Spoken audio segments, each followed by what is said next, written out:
আসসালামু আলাইকুম সবাইকে। সবাই কেমন আছেন? আজকে একটা নতুন ভিডিও নিয়ে এলাম। ডেনমার্কে আসার পর আমি আমার বাসাকে কিভাবে সাজিয়েছি তারই ছোট একটা ভিডিও আজকে আপনাদের সাথে শেয়ার করব।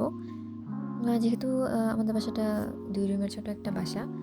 তো আর এখানে যেহেতু আমরা একদম নতুন এসেছি আমাদের আ ওরকম কোনো ফার্নিচারও নেই বা ঘরটা হয়তো খুব বেশি সুন্দর করে সাজানোও নেই। তারপরেও আপনাদের সাথে আমি একটু শেয়ার করতে চাচ্ছি যে আমার এই ছোট বাসাটাকে আমি কিভাবে গুছিয়েছি। তো এখানে ১ম এ যে রুমটা দেখতে পাচ্ছেন এটা কিচেনের সাথে অ্যাডজাস্ট করা। যদিও ওরা ২ রুম বলে কিন্তু সেটা হচ্ছে একটা বেডরুম এবং আরেকটা কিচেনের সাথে অ্যাডজাস্ট করা রুম আরকি।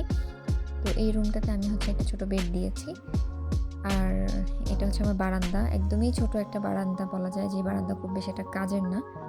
তো এই তো দেখতে পাচ্ছেন এটা আমার ১ম রুম। যদিও আমার রুমে ডেকোরেশন করার মতো তেমন আহামরি কিছুই নেই।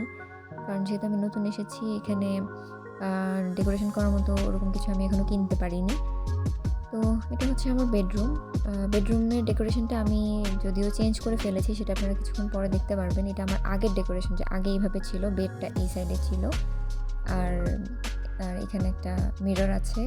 একটা র‍্যাকের মতো আছে যেটা আমি আমার কিছু প্রয়োজনীয় জিনিস রেখেছি আর টেবিল। আর জানালার যে সাইডটা ফাঁকা দেখতে পাচ্ছেন এই সাইডে হচ্ছে একটা সোফা আনা হয়েছিল। তো সোফাটা বেশ কিছুদিন এখানেই ছিল। দেন আমরা রুমের ডেকোরেশনটা একটু উলটপালট করি। কারণ হচ্ছে সোফাটা যেহেতু হিটারের সামনে ছিল, আর এখন ঠান্ডা পড়ে যাচ্ছে। ডেনমার্কে এখন আস্তে, আস্তে উইন্টারের দিকে চলে আসতেছে। সো আমরা হিটারের সামনে সোফাটা রাখার কারণে হিটার অন করলে দেখা গেছে যে রুম ওরকমভাবে হিট হচ্ছিল না। তো এইজন্য আমরা সেই ডেকোরেশন চেঞ্জ করে সোফাটাকে আরেক দিকে দিয়ে দিয়েছি। তো সেটার ভিডিওটা আপনারা একটু পরেই দেখতে পারবেন। আর আমার ভিডিও দেখে আপনারা আমাকে হয়তো সাজেস্ট করতে পারেন যে কিভাবে আমার রুমটাকে ডেকোরেশন করলে আরও বেশি সুন্দর লাগবে বা আমি কি ছোট, ছোট ডেকোরেটিভ আইটেম কিনতে পারি যেগুলো দিয়ে আমার রুমটা সাজালে আরও বেশি ভাল লাগবে। যে একদমই ছোট বাসা তারপরেও সবার ইচ্ছা থাকে একটু ঘরটাকে সুন্দর করে সাজিয়ে গুছিয়ে রাখার জন্যে। তো আমি আপনাদের কাছে সেই সাজেশনটা চাচ্ছি যে কি করলে আসলে আমার এই ছোট, ছোট ২ টা রুম আরও সুন্দর করে আমি সাজিয়ে রাখতে পারবো।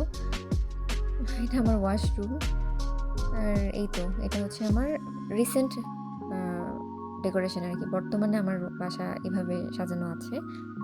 জানি না কতদিন এভাবে থাকবে। সামনে হয়তোবা আবারও চেঞ্জ করতে পারি। যদি ইচ্ছে করে তাহলে হয়তো আবার চেঞ্জ করে ফেলবো। এই তো কিচেনের জায়গাতে আছে যেরকম অ্যাজ ইউজুয়াল থাকে।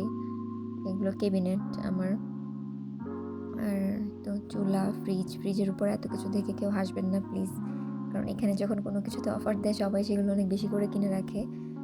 তো এই তো এখান থেকে টেবিলটা সরিয়ে ফেলেছি আমি। আর ২ টো চেয়ার দিয়ে দিয়েছি।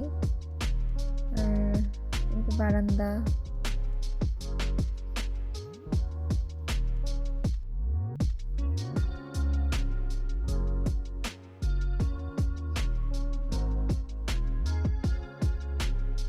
এই যে দেখতে পাচ্ছেন সেই সোফাটা যেটা আমার ১ম ভিডিওতে ছিল না। কারণ ভিডিও করার পরে সোফাটা আনা হয়েছিল।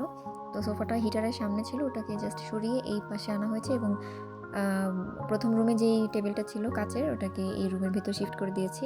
আর বেডটাকে জানালার কাছে নিয়ে গিয়েছি। সো আপনারা দেখে কমেন্ট করে জানাতে পারেন যে কোন ডেকোরেশনটা ভালো, এটা নাকি আগেরটা? আর সাজেস্ট করতে পারেন যে কোন সাইডে কি আরও বসালে ঘরটা আরও বেশি সুন্দর লাগবে বা কি শোপিস আমি দিতে পারি বা কিভাবে আমি ডেকোরেট করতে পারি। সো আপনারা চাইলে আমাকে সেভাবে সাজেস্ট করতে পারেন, সেগুলো কমেন্টে জানাবেন।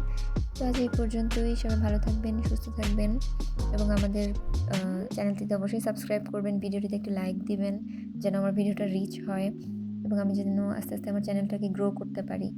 তো এই পর্যন্তই থাকলো। আল্লাহ হাফেজ।